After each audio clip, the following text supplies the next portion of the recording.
नमस्कार माऊली. चला ज्ञानेश्वरीच्या सहवासात. ज्ञानेश्वरी अध्याय 3, ओवी क्रमांक 1 ते 10 यांच्या सहवासात आपण आता जाऊयात. मागील संवादामध्ये ज्ञानोबारायांनी निराकार, आत्मबोध, आत्मप्रचिती, आत्मरस, स्थिर बुद्धी, स्थितप्रज्ञता, साक्षी भाव अशा अध्यात्मातील महत्त्वाच्या मनाच्या अवस्थांबद्दल आपल्याला मार्गदर्शन केलंच आहे. एवढं मार्गदर्शन केल्यानंतर सुद्धा अजून अर्जुन ह्याच मनोदशेत आहे की एवढं हिंसात्मक युद्ध करणं योग्य का, हे युद्ध टाळणंच बरोबर आहे. ज्या कर्मामध्ये एवढी हिंसा, स्वजनांच्या विरोधात वैरभाव घेऊन युद्धात उतरणं, हे सगळं योग्य आहे का? ह्याच्यापेक्षा हे युद्ध टाळणंच श्रेयस्कर आहे.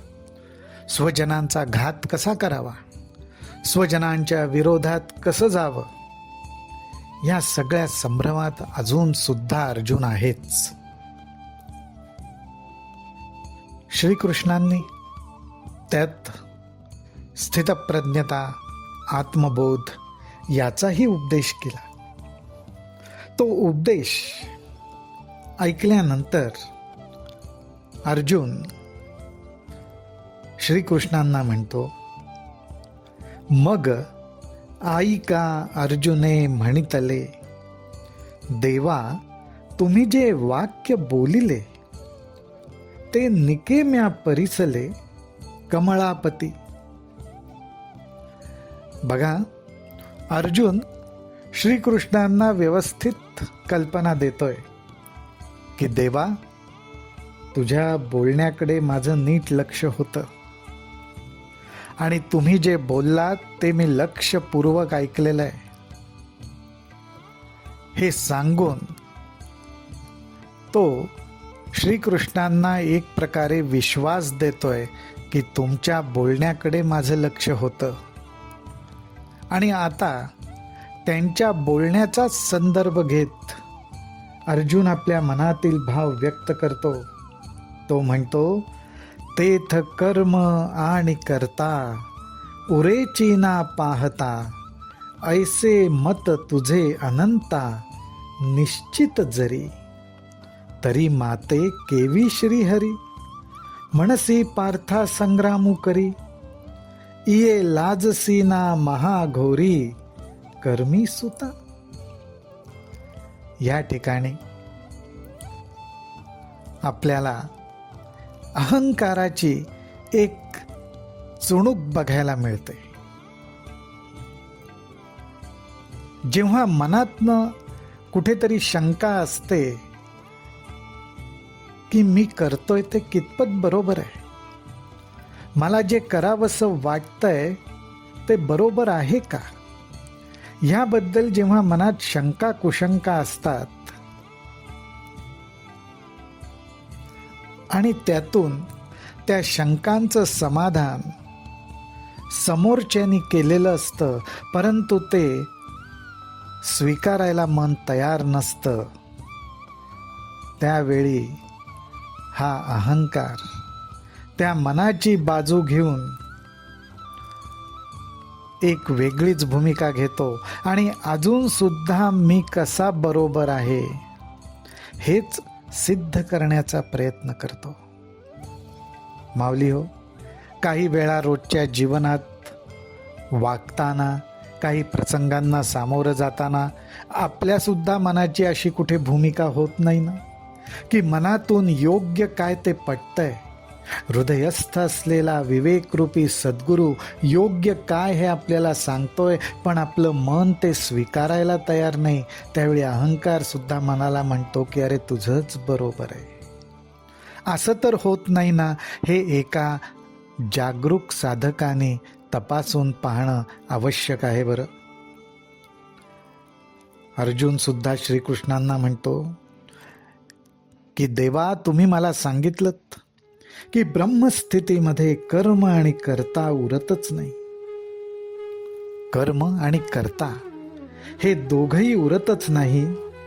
असं जर आहे तर मग तुम्ही मला या भयंकर कर्मामध्ये, युद्धरूपी भयंकर कर्मामध्ये, जे हिंसेने भरलेलं आहे अशा कर्मामध्ये तुम्ही मला का लोटता?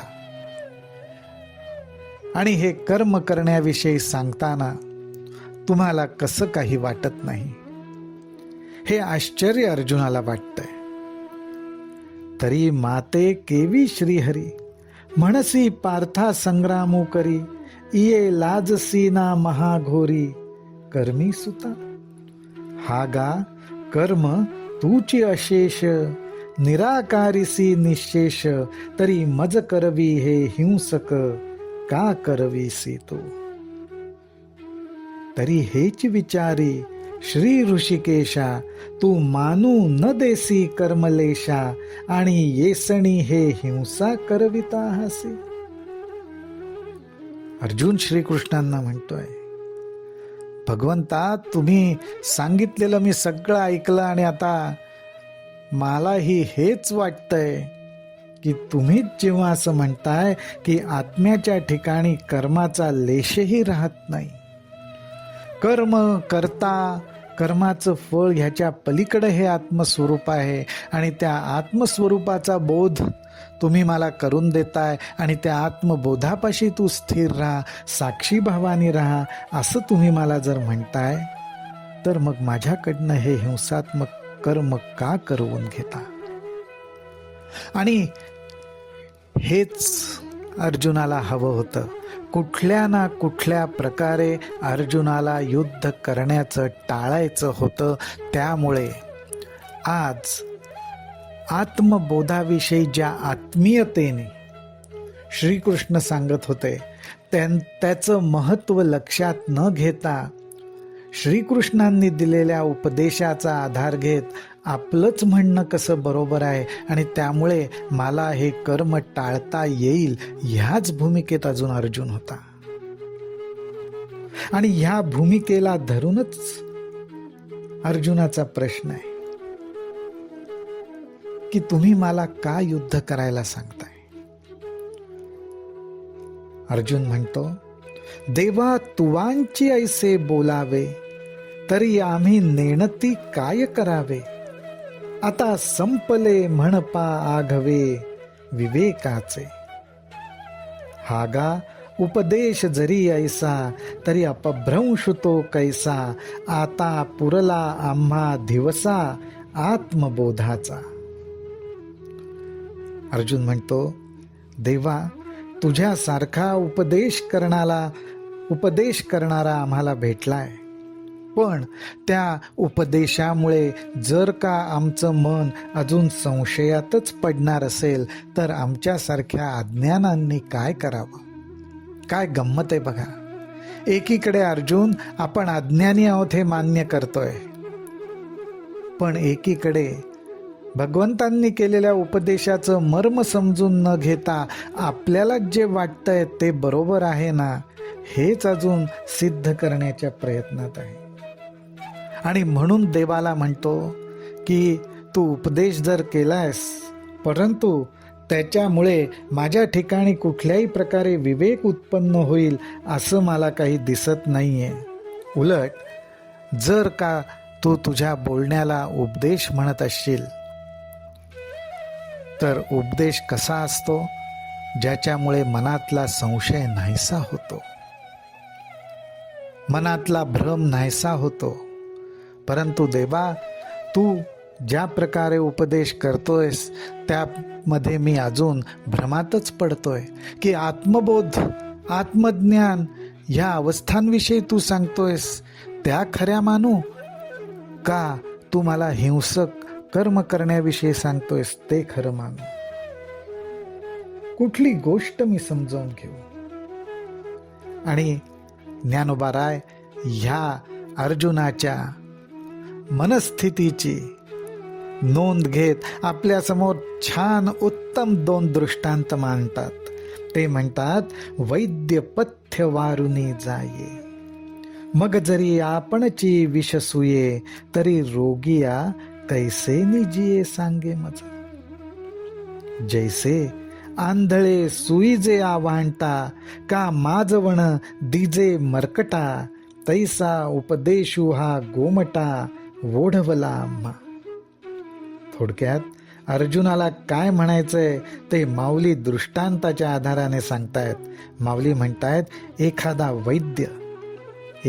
वैद्य पेशंटला तपासून जातो, आजारी माणसाला बघून जातो, त्याला काय पथ्य सांभाळायला पाहिजे हेही सांगून जातो, आणि जाताना त्या आजारी माणसासाठी विष देऊन जातो.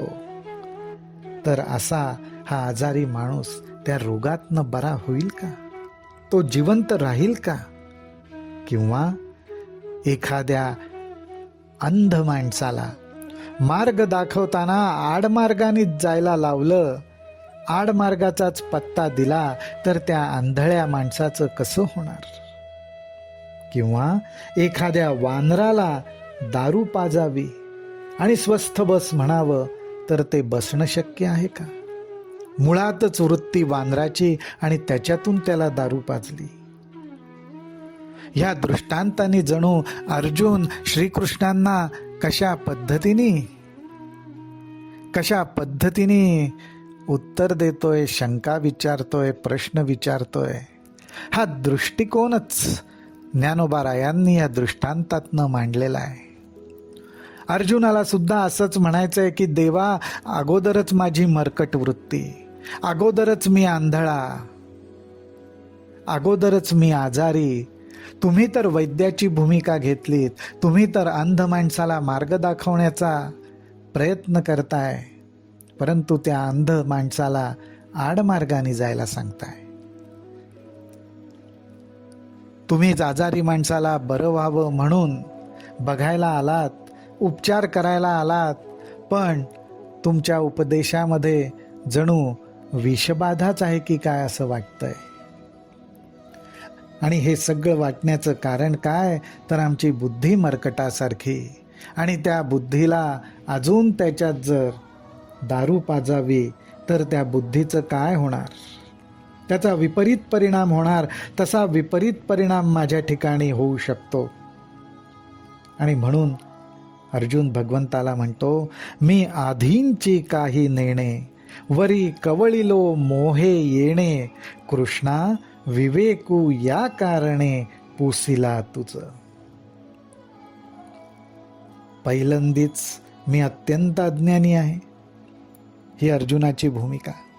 श्रीकृष्णा, मी अत्यंत अज्ञानी आहे, आणि त्यातून मी माझ्या स्वजनांच्या मोहाने व्यापून गेलेलो आहे, माझं चित्त व्याकुळ झालेलं आहे. म्हणून तू मला योग्य विचार सांगशील, तू मला योग्य दिशा दाखवशील असं मला वाटलं.